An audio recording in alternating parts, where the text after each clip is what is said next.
Hola, ¿qué tal? ¿Cómo están? Arranca aquí una nueva edición del programa Parlamento. Ya saben, un programa de los servicios informativos de esta casa donde vamos a abordar durante la próxima hora la actualidad política de la semana, sobre todo los temas relacionados con la Cámara Autonómica. Ha sido esta una semana de puente con 2 días festivos, el de la Constitución y de la Inmaculada Concepción, pero con mucha actividad y también temas clave para el futuro del euro. En cualquier caso, se ha llegado, parece, a un acuerdo de los países que tienen el euro como moneda. Asumen un pacto fiscal de estricto control del déficit que sustituye a esa propuesta inicial de Merkel y Sarkozy, la de reformar los tratados de la Unión Europea, pero enseguida vamos a entrar en materia. Antes les presentamos a nuestro invitado de hoy, que es Manuel Marcos Pérez. ¿Qué tal, señor Pérez? Muy buenos días. Muy buenos días. Diputado del Grupo Socialista por la isla de La Palma, que arranca además su 8ª legislatura en el Parlamento, pero una legislatura quizá distinta, señor Pérez, porque está marcada por una crisis económica brutal, podríamos decirlo, que atenaza a todos los países europeos. Una legislatura muy diferente a la anterior, porque en esta ya estamos viviendo la crisis en sus momentos más dramáticos, y los momentos más dramáticos de la crisis son las altas cifras de desempleo que afectan a nuestro país y a nuestra comunidad autónoma. Por lo tanto, una legislatura muy complicada, pero esperemos que entre todos seamos capaces de encarrilar, por lo menos en los asuntos que más interesan y afectan a los ciudadanos. Esa es nuestra misión y nuestra obligación. Enseguida entramos en materia, como decíamos, señor Pérez. Gracias por estar aquí con nosotros. Muchas gracias. Vamos ya a contarles qué es lo que vamos a contarles hoy en este programa. Tenemos nuestros titulares. El empleo ha vuelto a centrar la actividad parlamentaria esta semana. La consejera del área, Margarita Ramos, comparecía en comisión para explicar algunas de las políticas de su departamento para hacer frente al desempleo. La colaboración con cabildos y ayuntamientos son algunas de estas iniciativas. En el Parlamento de Canarias ya se respira Navidad con la inauguración de su tradicional Belén. Más de medio año ha tardado su autor, Fernando Benítez, en realizar las figuras y el decorado que en esta ocasión se ha inspirado en La Gomera y en el pintor isleño José Aguiar. Lo más urgente es el paro, porque yo tengo un hijo que lleva 4 años en el paro y como yo, pues hay bastante. Como cada semana hemos salido a la calle para saber qué piensan los ciudadanos. En unos minutos tendremos la respuesta. También habría que aumentar... Pues vamos a entrar ya en materia, en conversación con nuestro invitado de esta mañana. Decíamos, señor Pérez, que ya son 2 legislaturas en la Cámara Autonómica, bien diferentes, no solo por la crisis económica, también por el pacto de gobierno que sustenta en este momento pues, el Gobierno de Canarias. Ahora forman parte ustedes del Gobierno. ¿Cómo están siendo las relaciones? Ya llevan un tiempo gobernando juntos. ¿Cómo están siendo las relaciones entre los socios de Gobierno y cómo se reflejan en el trabajo diario de la Cámara? Bueno, las relaciones son buenas. Hay un pacto de gobierno, creo que es el mejor pacto que Canarias requería en estos momentos para afrontar la situación de crisis que vivimos, un pacto que se ha configurado entre las 2 fuerzas políticas, Coalición Canaria y Partido Socialista, y que está dando frutos. El fruto más importante es que hemos sido capaces de elaborar unos presupuestos, los presupuestos para Canarias para el año 2012, y eso es fruto del acuerdo de estas 2 fuerzas políticas, y son unos presupuestos que tienen un marcado carácter social y unos presupuestos que se marcan en una época de enorme dificultad. Por lo tanto, creo que el pacto va funcionando bien, y lo que interesa en estos momentos es que el pacto sea capaz de afrontar los retos que vive esta comunidad autónoma. Estamos escuchando ahora mismo como el desempleo es la principal preocupación de los ciudadanos. Somos, desgraciadamente, Canarias, de la comunidad autónoma, de las 12 regiones que tiene la Unión Europea. Nosotros, desgraciadamente, estamos en los primeros puestos en cuanto a tasa de desempleo, muy cerca de la isla francesa de Reunión. Por lo tanto, estamos en una situación de crisis que afecta más a Canarias y que, por lo tanto, requiere medidas específicas para Canarias. Por eso también es tan importante lo que acabamos de, con lo que usted arrancaba este programa, los acuerdos que se alcanzan en el seno de la Unión Europea. Canarias, nuestro futuro está muy ligado a la Unión Europea, y lo que ocurra ahí nos va a afectar. De ahí la importancia que tiene también que se camine en una senda en la Unión Europea de garantizar lo que son las singularidades de territorios alejados como nosotros. Por eso es tan crucial quizá estos últimos días del mes de diciembre, este año que está acabando. Justo tras las elecciones se habló mucho de la solidez del pacto de gobierno. Usted dice, pues por sus palabras deducimos que es un pacto firme y que esas voces que hablaron en su momento de una posible fractura a raíz de las elecciones, de los resultados de la victoria del Partido Popular pudieran fracturarse, no es así, ¿verdad? Yo creo que no tiene por qué interferir. Una cosa es el acuerdo que hemos alcanzado en Canarias, que es fruto de las últimas elecciones autonómicas y municipales, y otra cosa son los resultados de las elecciones generales. No tiene por qué influir una cosa en la otra. Yo creo que el pacto se alcanzó un pacto de gobernabilidad para Canarias con el horizonte puesto en acabar esta legislatura, y cualquier elección intermedia que se interponga no tiene por qué influir. Eso es lo que yo opino y es lo que opina también mi partido y también lo que opina la otra fuerza política que conforma el pacto. Es verdad que el Partido Popular ha intentado decir que después de está en una dinámica de ruptura, pero creo que lo que le interesa a los canarios en estos momentos es saber que hay un gobierno sólido en el archipiélago y que va a afrontar los retos que tiene Canarias planteada en estos momentos. Es usted el secretario general de los socialistas palmeros, en su momento fue candidato pues, a ser el máximo responsable de los socialistas. ¿Ha tirado usted la toalla o tiene intención de en alguna ocasión retomar esa idea inicial que tuvo de liderar el Partido Socialista? Mire, creo que esas cosas se hacen una vez en la vida. En un momento determinado creí que se daban las condiciones para liderar el proyecto socialista en Canarias. Los compañeros y compañeras opinaron que tenía que ser José Miguel Pérez y ahora trabajo con él. Estamos trabajando codo a codo y en mi horizonte no hay más que trabajar en el seno de mi partido, que se abre ahora un proceso muy interesante también congresual desde el ámbito federal. Trabajo ahí, pero sobre todo en mi papel de diputado, que es el que realmente me ocupa y me preocupa en primera línea, porque de lo que hagamos en el Parlamento va a depender muy mucho que mejoren las condiciones de vida de la gente. La política partidaria me gusta más dejarla a un lado, es importante también, pero debe ocupar un segundo plano. Decía que precisamente ese es un asunto importante para el Partido Socialista porque ahora se abre un proceso complejo. No sé qué opina de cómo se está llevando a cabo este proceso de renovación que necesariamente tiene que afrontar su partido político. Hay dos candidatos claros a renovar, pero hay otras voces... Todavía no lo han dicho, ¿eh? Bueno, realmente no lo han dicho, realmente tiene usted razón. Estamos a la espera, abiertamente, pero se habla de dos candidatos claros. Estamos a la espera de que lo digan. Y otros que piden uno alternativo, incluso otros nombres. Sí, hay incluso quien habla de abrir un proceso de primaria. Yo creo que el partido tiene sus estatutos, tiene su reglamento que nos hemos dado todos. El proceso de elección del líder es a través de un congreso que está ya convocado. Ahora tendrán que celebrarse las asambleas locales para elegir en cada municipio los delegados y delegadas que vayan. Y esos serán los que tendrán la responsabilidad de elegir el mejor proyecto y el mejor líder. Por lo tanto, es verdad, como usted dice, que se abre un proceso complicado porque el Partido Socialista ha tenido un retroceso tremendo electoral, hemos perdido con claridad y con rotundidad las elecciones y eso abre un camino de nuevas propuestas, de nuevos proyectos y de liderazgos también. Y eso nos corresponde a los que vayamos a ser delegados y delegadas, los que vayan a ser delegados y delegadas, elegirlo en el próximo Congreso. De ahí la enorme responsabilidad, porque estamos hablando de un partido que ha gobernado España y que tiene vocación de seguirla gobernando. Pero tiene una importante responsabilidad de ser la oposición en los tiempos que corren.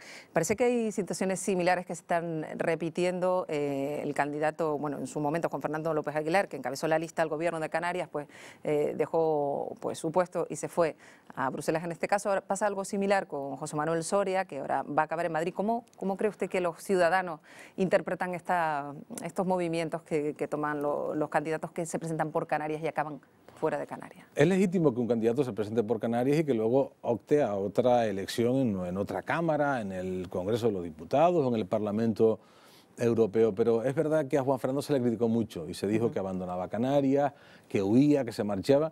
Bueno, pues yo creo que el señor Soria ahora ha hecho lo mismo, si le aplicamos las mismas, porque hay que aplicar las mismas medicinas y las mismas recetas en política.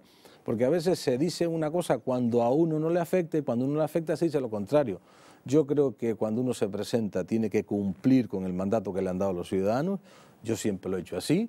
Cuando uno se presenta debe cumplir. Es verdad que uno puede optar a otro mandato también de la ciudadanía, pero me parece que en estos momentos lo importante es ya que quienes han estado y se han ido cumplan su papel y su función.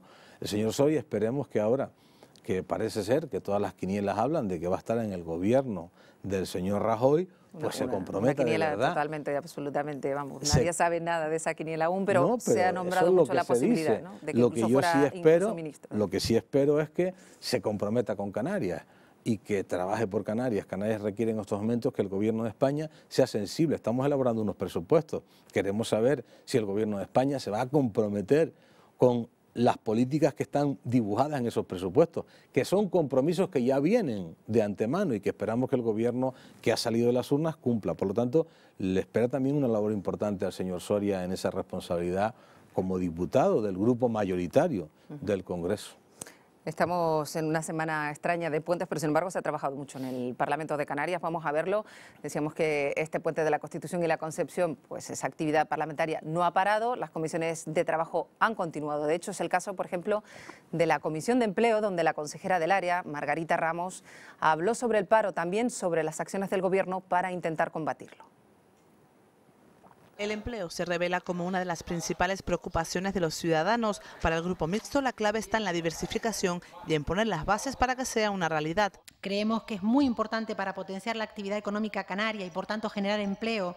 Es fundamental disponer de unas modernas infraestructuras y servicios de conectividad que faciliten la movilidad exterior de personas y de mercancía, establecer nuevas rutas que permitan mejorar la conexión con el exterior. Uno de los principales problemas es la falta de cualificación, pero también conocer las necesidades del mercado y del territorio.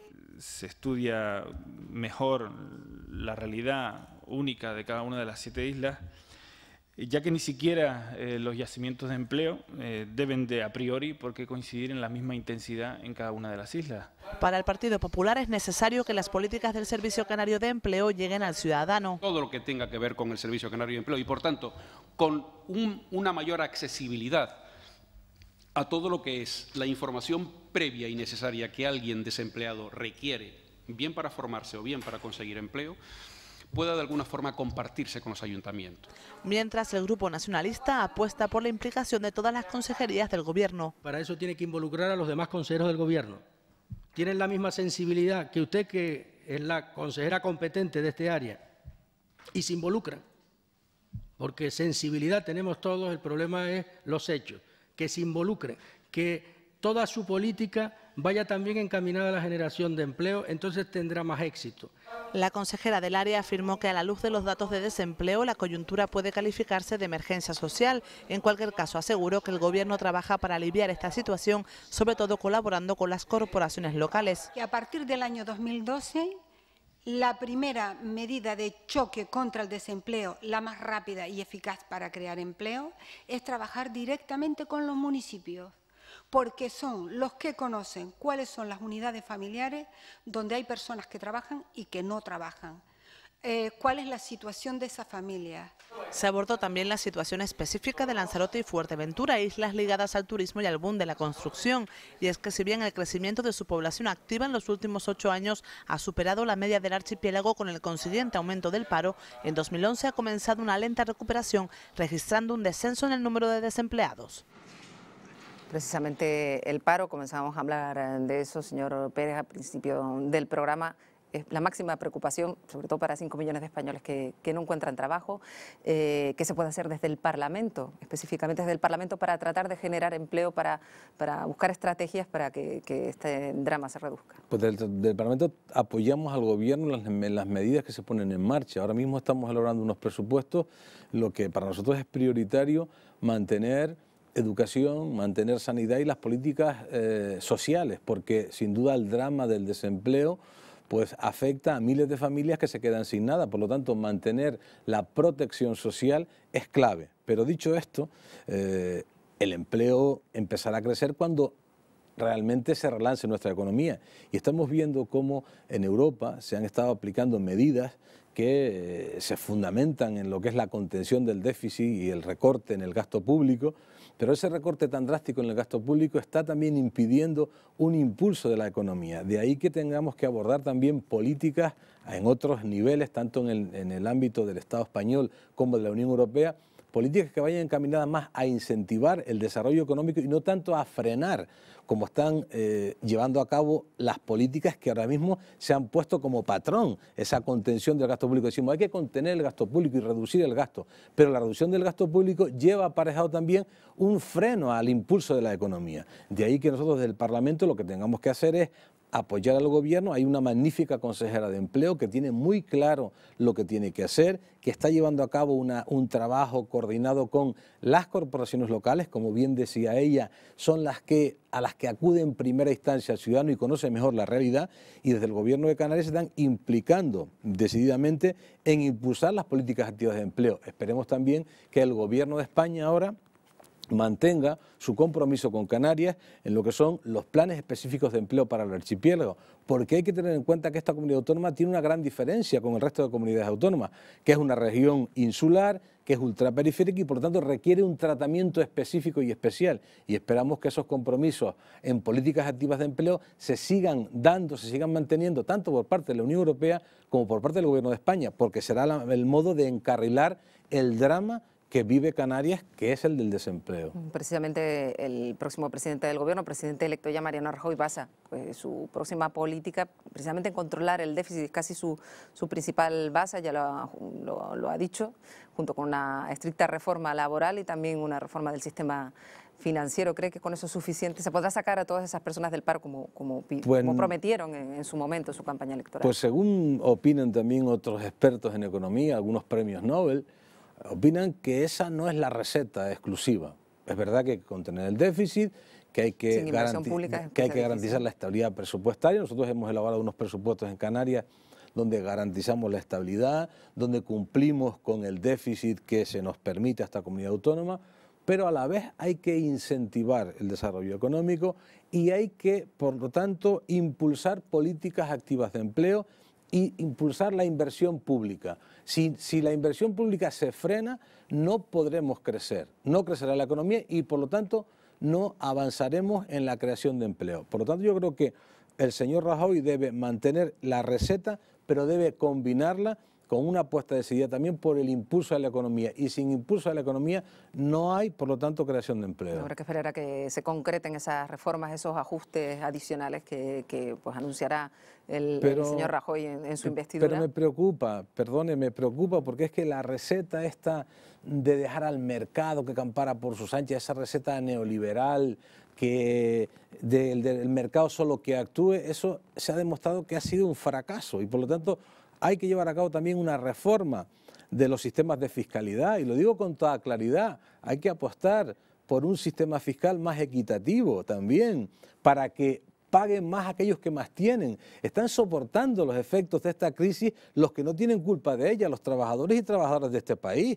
Por lo tanto, hay que abundar también, hay que aplicar la política de restricción, de contención del déficit, pero a la vez también hay que llevar a cabo una política de reforma de la fiscalidad que sea mucho más equitativa, porque mire usted, si nosotros recortamos y no obtenemos porque la economía no crece ingresos por otro lado, pues difícilmente podremos mantener la sanidad, la educación, porque eso no cuadra. En una familia se sabe muy bien, si uno tiene que mantener una serie de gastos pero no ingresa, esos gastos no se pueden mantener. Por lo tanto, mantener lo que es el estado de bienestar, la sanidad, la educación y los servicios sociales sin que haya un mayor incremento en los ingresos es imposible. Por lo tanto, hablo de estudiar también una reforma en cuanto a la fiscalidad que sea más equitativa.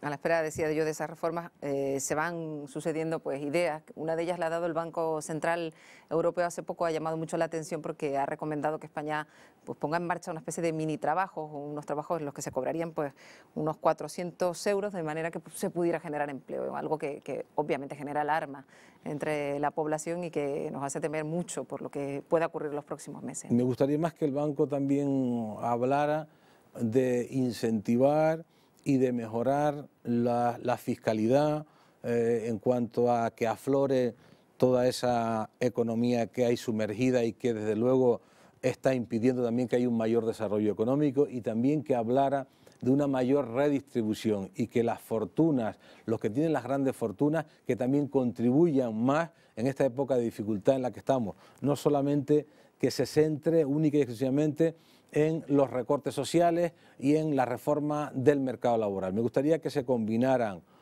una reforma del mercado laboral, pero también con una reforma de lo que es el sistema financiero que es el responsable de la crisis que estamos viviendo, que también se reformara ese sistema financiero y que haya, insisto, una política fiscal mucho más equitativa. Enseguida seguimos con nuestra conversación, con la conversación que mantenemos con Manuel Marcos Pérez, diputado del Grupo Socialista en el Parlamento de Canarias, pero antes seguimos con la actualidad de la Cámara, porque este es un mes bastante atípico, el de diciembre, en la actividad parlamentaria. Por delante aún quedan la celebración de 3 sesiones plenarias antes de que acabe el año, entre ellas la última, la que va a abordar la aprobación de los presupuestos de la comunidad autónoma para el próximo año. La Junta de Portavoces, que se reunía esta misma semana, analizaba los temas que se van a abordar en el pleno del próximo martes 13 de diciembre, que es el día que ha sido elegido para la constitución de las Cortes en Madrid.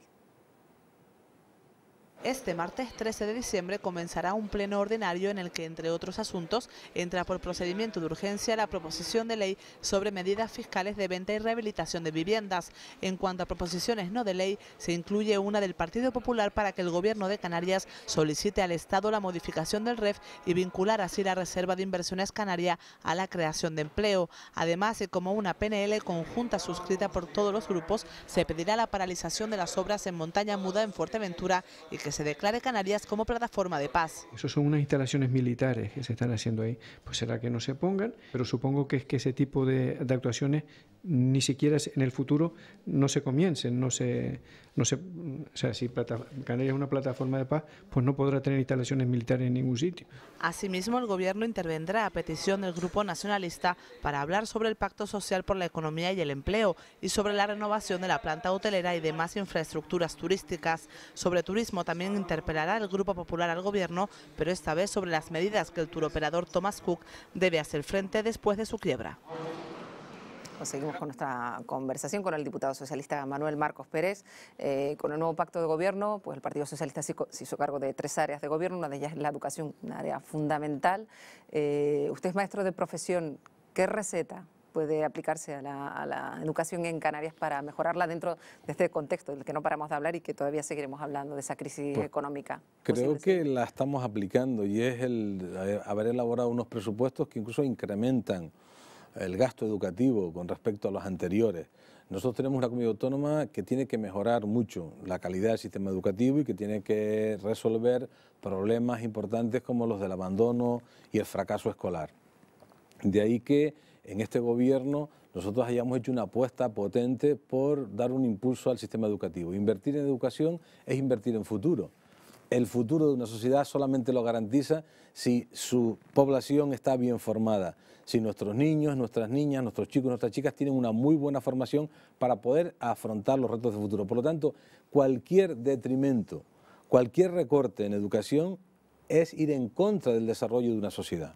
Por eso en estos presupuestos nosotros hemos conseguido, y así lo hemos planteado, y es un acuerdo del Gobierno de Canarias en su conjunto, de que educación incremente su presupuesto para poder hacer frente al reto que le acaba de señalar, y es el de mejorar nuestro sistema educativo, mejorar la calidad del sistema educativo, porque de ese modo mejoramos el futuro de Canarias. Eso en cuanto a la educación. Luego está otro de los asuntos cruciales que más preocupan a los ciudadanos, que es el de la sanidad, y más con todo lo que se oye estos días. ¿Es posible mantener en el actual contexto la calidad de nuestro sistema sanitario, que no haya tener que recurrir a lo que está recurriendo países pues tan cercanos como Portugal, que ya tienen pues prácticamente asumido que tienen que pagar que pagar de más por los servicios sanitarios? Sí, porque ya nosotros pagamos, porque muchas veces cuando se dice no, que se va a establecer el copago, nosotros no decimos no, ¿qué copago? Cuando ya estamos pagando. Nosotros, cada ciudadano, usted y yo, todos los ciudadanos que trabajamos, pagamos y cotizamos a la seguridad social. Aún pagando. Efectivamente, por eso creo que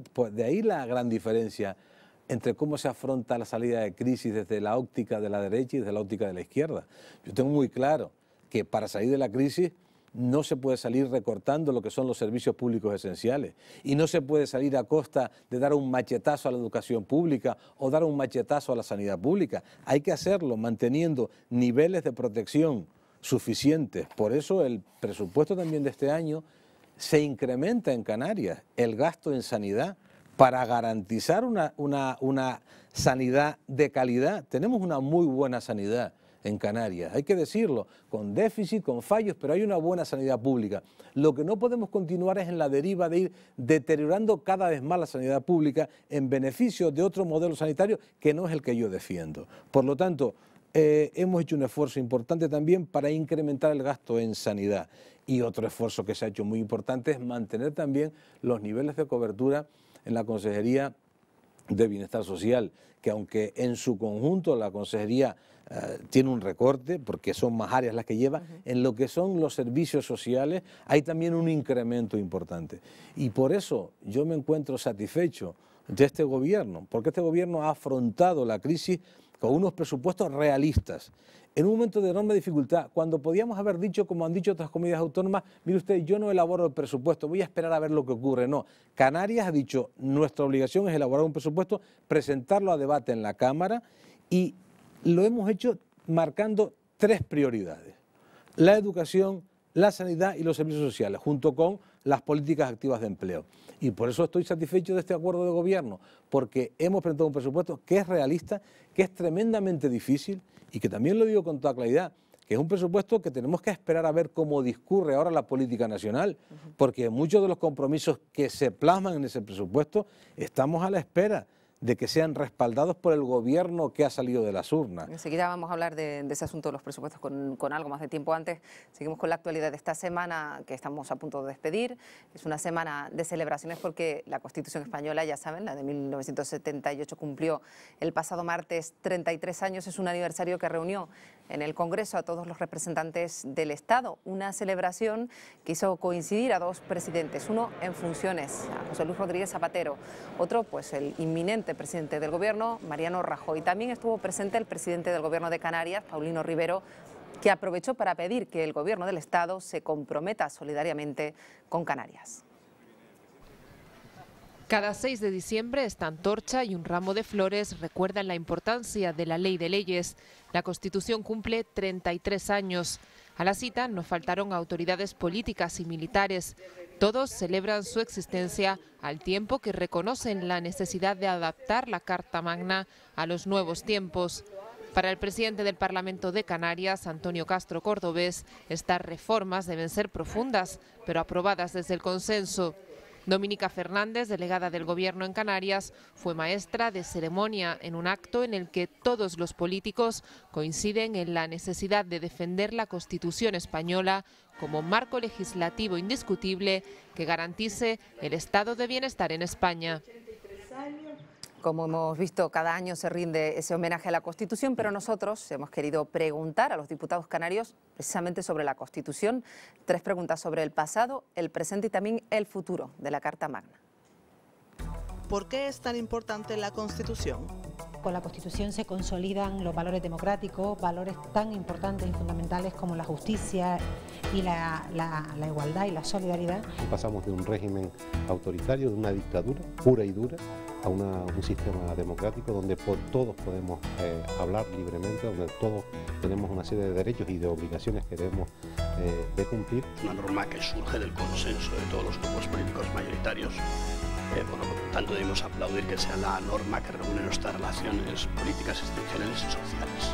El instrumento democrático de convivencia entre los hombres y mujeres que residen en el Estado español.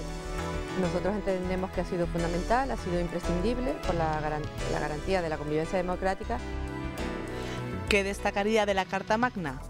Derecho a una educación digna y de calidad, porque entiendo que la educación es un elemento fundamental para poder adquirir el resto de los derechos. Venido a tener adhesiones a posteriori de personas y de partidos políticos que al principio no estaban de acuerdo con esta Constitución, sobre todo con lo que es el estado de las autonomías. El establecimiento del estado del bienestar y el establecimiento de la monarquía parlamentaria como el sistema que regula y rige la relación entre los cuerpos sociales y el pluralismo de los partidos políticos. Me parece que eso ha supuesto que ha sido un marco de convivencia importante y sobre todo que cualquier persona que ha querido entrar a las instituciones ha tenido ese instrumento. ¿Reforma, sí o no?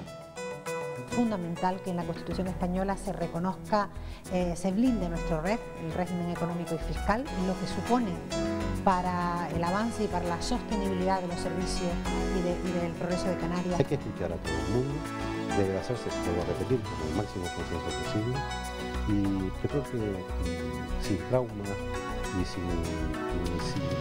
sobre todo sin dar marcha atrás en los derechos adquiridos, una norma nunca debe ser inmovilista, sino que debe adaptarse a los tiempos y a los momentos. Por lo tanto, habrá en ocasiones que a través del debate, si sea necesario entender que pueda efectuarse una nueva lectura, una nueva adaptación. Y por eso abogamos porque es necesaria una reforma urgente de la Constitución y en concreto en Canarias, ¿no? Que se nos tenga en cuenta las particularidades que sí se tienen en cuenta en los tratados de la Unión Europea, pero no la Constitución española. Ya han visto lo que opinan representantes de los 4 grupos de la Cámara Regional. Señor Pérez, se abre ahora la posibilidad de reforma de la Constitución, bueno, para un capítulo muy específico que tiene que ver con el techo del déficit de las comunidades autónomas, que hay que ponerlo ya, pues hay que obligados por Europa. ¿Hay más asuntos que a su juicio deberían cambiarse? Sí, creo que sí. Creo que aunque estamos inmersos en una crisis económica profunda y toda la acción del gobierno y de los parlamentos tiene que ir dirigida a ver cómo se sale de esa crisis cuanto antes, eso no debe servir para que nos olvidemos de que la Constitución del año 78, que ha sido lo mejor que nos pudo pasar a nuestro país, porque fue la garantía de la consolidación del Estado democrático y de libertades. La verdad que cuando fui a votar esa Constitución lo hice con mucha ilusión, pues eso no debe obviar el que estemos inmersos en esa crisis, en que es preciso que el texto constitucional también se adapte, ya tiene un rodaje importante, se adapte, se llevan a cabo algunas modificaciones que tendrán que hacerse en el consenso, con el consenso y el apoyo de todos. Y nosotros como canarios tenemos que reivindicar también que efectivamente muchas de nuestras singularidades que ya vienen recogidas en tratados internacionales, por eso le decía que es tan importante y sigo con mucho interés lo que pueda ocurrir en los próximos días en el seno de la Unión Europea, con la reforma de los tratados, pues es importante también que nosotros como canarios ya, cuando se abra ese proceso de reforma constitucional, cuando toque, se introduzcan esas modificaciones que reconozcan ese acervo que Canarias tiene, porque no estamos pidiendo nada que no nos corresponda, estamos pidiendo algo que nos corresponde por derecho y por lo tanto que esté en la Carta Magna pues será también un respaldarazo y será también mejor así, porque nadie podrá hablar de que se pide por pedir, sino que se reconoce un derecho que se tiene. Eso en cuanto a la reforma de la Constitución. Hay otra reforma que queda pendiente, que no sé si podrá lograrse a lo largo de esta próxima legislatura, que es la del Estatuto de Autonomía de Canarias, tan demandada. No sé si usted es optimista, se podrá lograr estos próximos 4 años y más con la convulsión social que rodea, ¿no? No soy muy optimista y opino también que no, como dije antes, no debe ser una prioridad. La prioridad es la que es, pero no tiene tampoco por qué quedarse en el cajón. La reforma del Estatuto de Autonomía también es preciso que se ponga en marcha. Tenemos que consolidar el régimen económico y fiscal del archipiélago, es fundamental, es la columna vertebral para el desarrollo económico de esta tierra, y también tiene que estar recogido esas características de ese régimen económico y fiscal, tiene que estar recogido en una reforma de nuestro Estatuto de Autonomía, y por lo tanto yo creo que se debe caminar también. Es verdad que la legislatura pasada, pues los 2 grupos que daban apoyo al gobierno en aquel momento decidieron que no se continuara con el trámite de reforma estatutaria. En aquel momento se había acordado una reforma estatutaria en el archipiélago que luego se frenó, pero ahora creo que cuando toque y en el momento oportuno debemos también abordarla, no como una prioridad para los canarios y canarias, porque ya hemos dicho cuáles son nuestras prioridades, pero sí en el marco de esas reformas que hay que poner en marcha para garantizar con esa reforma pues muchas de las cuestiones que son vitales para el desarrollo futuro de Canarias, insisto, como es nuestro régimen económico fiscal. Vamos a hablar ahora, si le parece, señor Pérez, de sueldos, porque estamos en una época de recortes. Llevamos hablando pues durante prácticamente toda esta entrevista en este programa. Se ha rebajado, ya saben, el sueldo a los funcionarios, pero se ha sabido que los parlamentarios, sus señorías, van a seguir recibiendo la misma retribución. Los parlamentarios del Parlamento de Canarias argumentan que su retribución es de las más bajas de todo el país. ¿Por qué no se bajan el sueldo los diputados? Es una de las preguntas recurrentes de los últimos meses, enmarcada en la coyuntura económica. En respuesta, sus señorías argumentan que las retribuciones en la Cámara Regional son menores a las de otros parlamentos en el resto de España. Además, recuerdan que ya en mayo de 2010 acordaron la reducción de sus sueldos un 15% y que lo único que han hecho es actualizar el IPC después de varios años sin hacerlo. En cualquier caso, dicen no cerrar las puertas a debatir esta posibilidad, aunque consideran que sus sueldos están acordes con el trabajo que realizan. Es más, recuerdan que no solo son sueldos inferiores a los que se pagan hagan en el sector privado, sino que ya han sufrido recortes, aunque mayores, como cualquier funcionario público. Pues hablamos de este asunto. Señor Pérez, ¿cómo cree que interpretan los ciudadanos este debate? Porque quizás puede tener una vertiente un tanto demagógica y no sé si a usted le interesa aclararlo. Me cuesta hablar ahora mismo en una época de dificultad en la que hay miles de familias que no tienen ni un solo miembro trabajando. Me cuesta hablar de sueldos, pero se recurre a veces a los sueldos de forma demagógica. Es verdad que hay que llevar a cabo una política de contención del gasto. Nosotros hemos planteado en el Parlamento de Canarias contención, de reducción de gasto superfluo, de gasto corriente, ese gasto que en época de crisis no se puede seguir manteniendo. Y también está aplicar recetas para la contención de los sueldos y los salarios. Yo creo que los salarios que cobran hoy los diputados son salarios que es verdad que si los comparamos con el salario de una persona que está en desempleo, pues es un salario que está infinitamente superior, pero si lo comparamos con salarios de otros profesionales de ese mismo nivel, son salarios que no están por encima de otros profesionales que tienen ese mismo nivel y que tienen menos responsabilidad que un diputado. Pero por eso no me gusta entrar, porque creo que eso contribuye a que se entre en un debate que para mí es poco fructífero. Creo que lo primero es garantizar un nivel de cobertura social a la gente, a los ciudadanos. Lo primero es impulsar la economía para que esta, a la vez que crece, cree también empleo. Y lo importante es que las administraciones públicas seamos capaces de llevar a cabo una reforma para evitar duplicidades. Hay muchas administraciones, hay duplicidades, competencias que se ejercen en una y otra administración. Ese es el plan que hay que poner en marcha. Y junto con eso, lógicamente, el ajuste que haya que hacer a nivel de sueldo. Mire usted, yo estoy dispuesto a que se haga en el momento que se determine y cuando, como ya se hizo el año pasado.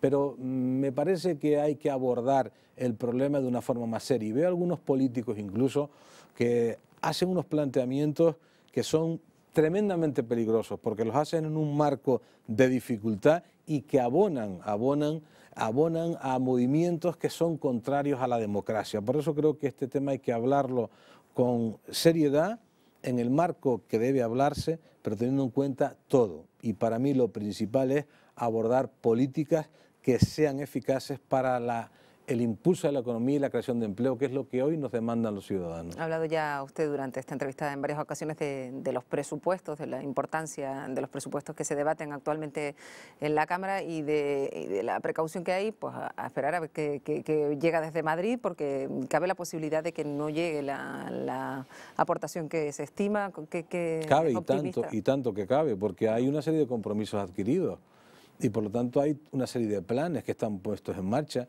Planes de carreteras, planes de obras hidráulicas, planes de inversiones en costas, hay planes de infraestructura educativa, hay un conjunto de planes que el gobierno pone en marcha en Canarias porque tienen una financiación procedente del Estado. Están también los recursos que nos llegan a Canarias por el sistema de financiación que tenemos actualmente. No sabemos si ese sistema de financiación se va a modificar o no. Por lo tanto, en ese marco que estamos de crisis económica, lo que sí decimos con claridad es lo siguiente: como canarios no estamos pidiendo ningún trato especial. Como canarios lo que decimos es que se cumplan con los compromisos que Canarias que se han adquirido con esta tierra.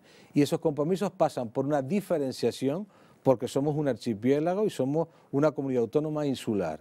Y ahí es donde vamos a ser exigentes con el Gobierno de España, en el cumplimiento. Sabemos que estamos en un marco de crisis económica muy fuerte, que hay que llevar a cabo recortes, pero tienen que hacerse teniendo en cuenta la diferenciación que nos corresponde como comunidad autónoma que somos ultraperiférica. Eso con respecto a los presupuestos estatales. Luego están pues los posibles ajustes que lleguen ya desde Europa, que sí que afectarían gravemente a otras ayudas. De hecho, esta semana el presidente del Gobierno de Canarias, Paulino Rivera, ha hecho un llamamiento para que haya unidad y para que se defienda la posición estratégica de Canarias, sobre todo pues en el marco europeo y las ayudas de las que depende por su situación estratégica Canarias. Nosotros hemos dado apoyo a una iniciativa ahora en el Parlamento. Primero, el otro día compareció el presidente para hablar de un informe, el denominado informe Solves, que es una radiografía de la situación de las regiones ultraperiféricas y del trato diferente y del trato específico que hay que darle a estas regiones.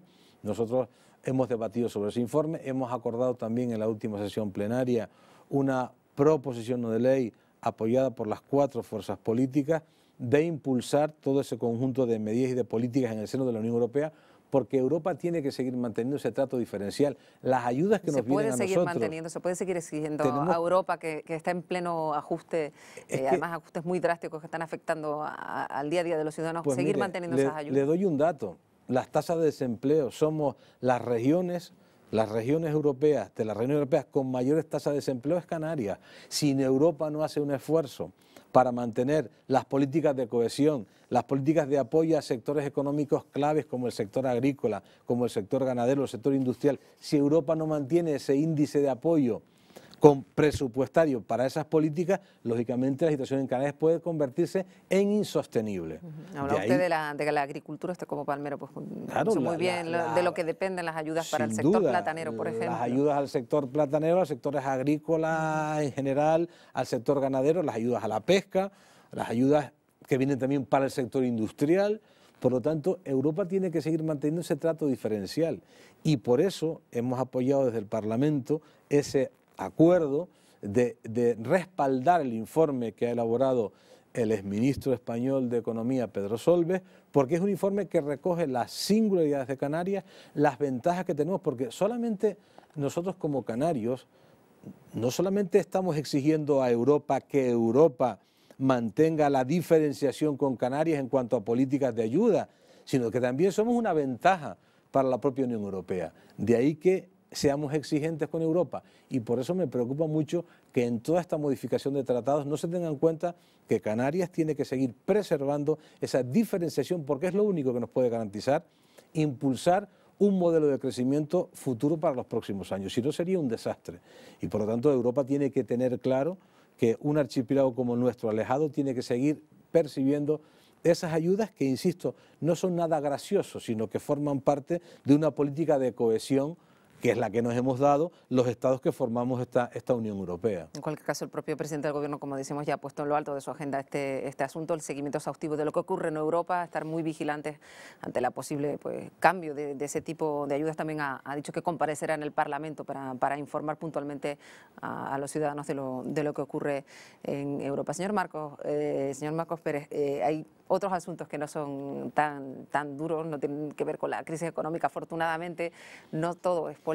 Esta semana en el Parlamento, como cada año, pues allí se exhibe al público su ya tradicional Belén de Navidad. Un año más el autor ha sido el gran canario Fernando Benítez, que se ha inspirado en la isla de La Gomera para realizar una composición que le ha llevado nada más y nada menos que 6 meses para terminar. Como cada año, este Belén lleva la Navidad a la casa de todos los canarios, una obra totalmente artesanal. Es todo artesanal, todas estas piedras, los roques estos que estamos viendo detrás, todo esto se esculpe a mano con un cuchillo, con un martillo, cincelando. Las casas también fabricando las tejas una a una, los ladrillos, entonces eso lleva un consumo de horas que yo no sería capaz de eso. Yo sé que he visto pasar la Semana Santa trabajando el Belén, el verano, la llegada del colegio otra vez con los chiquillos y yo con el Belén. Más de medio año de trabajo, cuyo fruto es una composición a la que no le falta detalle. Una pareja de ancianos que están ya con el traje de transición, una viejita vestida de oscuro y el viejo que se ve así como pobrecito con alpargatas asomándole hasta el dedo gordo del pie porque las tiene rotas. Son unas figuras que construí y que elaboré con mucho mimo. La Gomera es la protagonista de este Belén y su autor ha querido reflejarla con la mayor rigurosidad. Hay que informarse, hay que ver de las fuentes, saber datos, saber lo que representa para no meter la pata, porque eso nunca, hay que conocer la cultura gomera para saber todo esto, pero sobre todo trabajar sin prisa y sin pausa. Especialmente importante es en esta ocasión la representación del nacimiento, basado en una obra del pintor gomero José Aguiar. Todas esas figuras también fueron hechas quizás con excesivo celo para que fueran, de por sí cumplieran una función cromática de diferentes colores que combinaran bien y quizás que respetaran la composición que el pintor tuvo en el cuadro. Y como todos los años, quien quiera puede visitarlo. Hasta el próximo 7 de enero estará abierto al público. Ese Belén ya está abierto al público en la sede del Parlamento de Canarias. Señor Pérez, es una iniciativa esta la del Belén que acerca, decíamos, ¿no?, el propio Parlamento a la gente porque ya es una tradición acercarse hasta ver ese Belén, que por cierto es una auténtica obra de arte. Sin duda, y me parece muy bien que se haga porque el Belén forma parte de las tradiciones de los canarios. Hacer en Nochebuena en la casa, el nacimiento, como decimos en La Palma, pues forma parte de nuestras tradiciones, y que el Parlamento también exponga un Belén que además representa a cada una de las islas, las tradiciones, las costumbres, la vestimenta, todo eso forma parte de nuestro acervo, de la cultura de esta tierra. Por lo tanto, el que quiera verlo desde la óptica religiosa que lo vea, y el que quiera verlo desde la óptica de defensa de nuestro acervo y nuestra cultura, pues allí tiene una expresión de lo que son las tradiciones de Canarias. Por lo tanto, me parece muy bien que la Cámara que representa a todos los canarios ponga en marcha, haya puesto en marcha esta iniciativa. Está bien de vez en cuando además ver niños, pues muchísimos colegios que se acercan por allí para cambiar, ¿no? Por supuesto, hacerlo con toda normalidad. El Parlamento tiene que funcionar con toda normalidad. Es la Cámara que representa a la ciudadanía canaria y tiene que hacerlo con la máxima normalidad y abrirse y buscar fórmulas para abrirse y para que los ciudadanos sepan lo que se hace en el Parlamento, pues cuantas fórmulas se busquen para acercar a ciudadanos al Parlamento me parece bien. Tiene usted una amplísima experiencia política, ha sido alcalde de San Andrés y Sauces, consejero en el Cabildo, senador, una larga experiencia, por tanto, en distintas administraciones, y estamos justo en un momento en el que se abre precisamente el debate sobre si reducir determinadas administraciones. Hay un debate abierto sobre la utilidad o no pues, del Senado, sobre si reducir o no el número de municipios. ¿Cuál es su posición al respecto? ¿Se puede reducir en algo este tipo de administración? Mi posición es que las instituciones están ahí y lo que hay que hacer es que funcionen con eficacia y que funcionen bien. Y lo que hay que hacer con las instituciones es reducir todo lo que es el gasto superfluo y evitar las duplicidades. Por ejemplo, mi etapa de alcalde, comarcalizar servicios. Por ejemplo, varios municipios de una isla pueden comarcalizar la prestación de servicios, por lo tanto estamos consiguiendo de ese modo optimizar los recursos. No hay por qué entrar en una política de desaparecer municipios, no, hay que optimizar los recursos y hay que ser más eficaz en la gestión. Por lo tanto yo creo en las instituciones. Y hay un mensaje peligroso de muchos que no creen en la democracia y que están atacando en los momentos de dificultad, atacan a las instituciones y hablan de eliminar instituciones. Porque hubo un partido político que pedía abiertamente, como en el caso de UPyD, que pedía abiertamente que se eliminara el Senado, que era una cámara superflua. Pues mire usted, yo he sido senador durante 3 legislaturas, lo fui, y el Senado lógicamente tiene que, desde que entré en el año 89, estábamos hablando de la modificación del Senado, para hacerlo que sea una cámara que de verdad funcione como cámara territorial. Eso es lo que hay que hacer un Senado mucho más operativo. Es verdad que ahora mismo el Senado es una Cámara de segunda lectura, que a veces puede pensarse que su función no es demasiado relevante. Y que quizás se conoce por asuntos quizá anecdóticos, pero que sí le llegan al ciudadano, como el caso de los pinganillos, que cada pues, lengua tiene que escuchar a la otra. Sí, porque es una cámara territorial. Eso es lo que abre el debate. Y eso abre el debate, pero lo que hay que hacer es modificarlo. Y llevamos mucho tiempo sin modificarlo y convertirlo en una cámara territorial, que sea la cámara donde se vean los asuntos de los territorios que conforman el Estado español. Y por lo tanto, desde ahí, con esa función, para mí tiene viabilidad. Y es verdad que hay que ir a reformarlo y se ha tardado mucho en reformarlo. Pero eso de ir a acabar con las instituciones, insisto que es un planteamiento peligroso, porque se escudan en eso muchos que no creen en la democracia. Atacar, por ejemplo, y decir que desaparezca en Canarias la institución del diputado del común cuando representa, cuando es una institución que representa y que sirve para que los ciudadanos acudan a él cuando las administraciones públicas no han dado respuesta a su demanda, a su problemática. Lo que habrá que hacer con el diputado del común es que mejore su función, que llegue más a la ciudadanía, pero decir que eliminarlo por eliminarlo me parece tremendamente preocupante y que ven además de partidos políticos, de dirigentes políticos que incluso en estos momentos tienen la responsabilidad máxima del gobierno de España. Por lo tanto, creo que hay que caminar por una senda de, efectivamente hay que llevar a cabo una reducción en lo que es la administración. Nuestro partido la ha planteado y la defiende, reducir la administración pública, evitar duplicidades, a optimizar los recursos, pero eso de ir a eliminar instituciones porque sí, porque queda muy bien y es muy moderno quizá decir ahora acábese con esa institución porque ante la crisis si acabamos con ella conseguiríamos un ahorro, eso es engañar a la ciudadanía. Eso es engañar a la ciudadanía. Y eso es tremendamente peligroso. Decía que hablando del diputado del Común, que bueno, el nuevo diputado del Común es Jerónimo Saavedra, no sé qué opina de cómo fue su designación, porque hubo un grupo político pues, que no quiso votar, ¿no? Y no sé qué opina usted de esta actitud ante la figura política de tanto peso como... No le encuentro justificación al Partido Popular, que incluso la legislatura pasada impidió que se llevara a cabo la renovación de los órganos estatutarios que dependen del Parlamento, entre ellos el diputado del Común, que lo impidió. No entiendo cómo ahora adopta esa posición propia más bien de un grupo extraparlamentario, no de un grupo político que representa a gran parte de la ciudadanía de Canarias y por supuesto de la ciudadanía del Estado español. Y ante una figura como Jerónimo Saavedra, que es un hombre que representa al pueblo canario, que ha sido presidente de todos los canarios y canarias, y que es una figura reconocida por los que son socialistas y por los que no lo son. Tiene un reconocimiento y un prestigio en el archipiélago que creo que va a contribuir a prestigiar esta institución. El planteamiento de perra chica del Partido Popular, desde luego no lo termino de entender.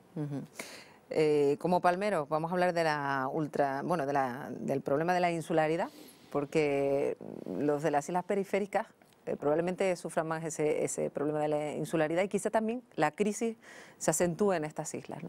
Es un debate que tenemos y que desde luego he llevado en más de una ocasión al Parlamento. Lo llevé en la legislatura pasada y lo volveré a llevar en esta. Creo que en Canarias no terminaremos de consolidar nuestra autonomía y por lo tanto de percibir los beneficios de ser una comunidad autónoma con competencias como somos y que han sido tremendamente beneficiosas para la mejora del bienestar de los canarios y las canarias, hasta que no consigamos también eliminar los costes que se derivan de esa doble insularidad, que lastra, por ejemplo, el desarrollo de sectores empresariales, de jóvenes que quieren emprender en islas no capitalinas, que lastra el desarrollo de sectores económicos importantes, porque esos costes hacen que lo que se produce allí sea prácticamente no es competitivo, y en una situación como en la que se requiere ser cada día más competitivo, esos costes derivados de la doble insularidad tenemos que corregirlos entre todos y hay que actuar en dos frentes. Un primer frente que es en el archipiélago canario, un segundo frente que es el del Gobierno de España y las instituciones europeas, que tienen que poner en marcha toda una serie de políticas en cuanto a lo que es la mejora de los sistemas de transporte, el acercarnos cada día más entre las islas, para hacer posible que vivir hoy en La Palma, en La Gomera o en El Hierro no sea ningún hándicap para ningún joven, para ningún chico, ninguna chica que quiera poner en marcha una actividad empresarial, o que no sea ningún hándicap para alguien que quiera estudiar o formarse. Por lo tanto, yo creo que una asignatura pendiente de nuestra autonomía es mejorar y trabajar, por lo tanto, en eliminar los costes de esa doble insularidad que lastran, insisto, el desarrollo de islas en el archipiélago canario, y tenemos entre todos que ser solidarios para acabar con ello. Hablaba usted de esa doble insularidad específicamente pues, en otras islas, pero también en El Hierro, que a eso suma ahora pues, la especial circunstancia que se ha derivado de esa crisis volcánica, algo que se sigue con especial atención desde el Parlamento canario. No sé si se han tomado medidas para tratar de ayudar pues, especialmente a los más afectados por esta crisis. Yo quiero aprovechar para enviar un mensaje a los herreños de solidaridad. Se lo he transmitido al presidente del Cabildo, a mi compañero Alpidio, de solidaridad y de compromiso con esta isla, que lo está pasando muy mal. Creo que desde el Parlamento también hemos aprobado iniciativas para que el Gobierno de Canarias impulse medidas que contribuyan a mejorar las condiciones de vida de los herreños que han sido, además están sufriendo en carne propia los efectos de esta crisis volcánica en lo que es la economía y en el día a día del devenir de esta isla, y creo que por lo tanto debemos esforzarnos y ser todos solidarios desde el Gobierno de Canarias y desde todas las instituciones también del Estado en colaborar en que esta isla ponga en marcha todo un conjunto de acciones para la mejora de la situación que viene atravesando como consecuencia de esa crisis volcánica. Sobre todo porque se van a tener que acostumbrar a vivir con un fenómeno que parece que irá para largo y que no es algo que acabe en cuestión de semanas como ha demostrado la naturaleza. Efectivamente, y por eso requieren de toda nuestra solidaridad y de que se pongan en marcha esas medidas para paliar pues, las consecuencias negativas que se han derivado de esta situación. Señor Pérez, si le parece, vamos a ir ahora a la calle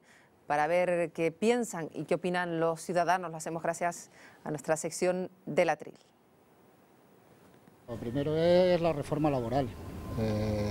Bajar las cotizaciones de las empresas a la seguridad social, fomentar la contratación.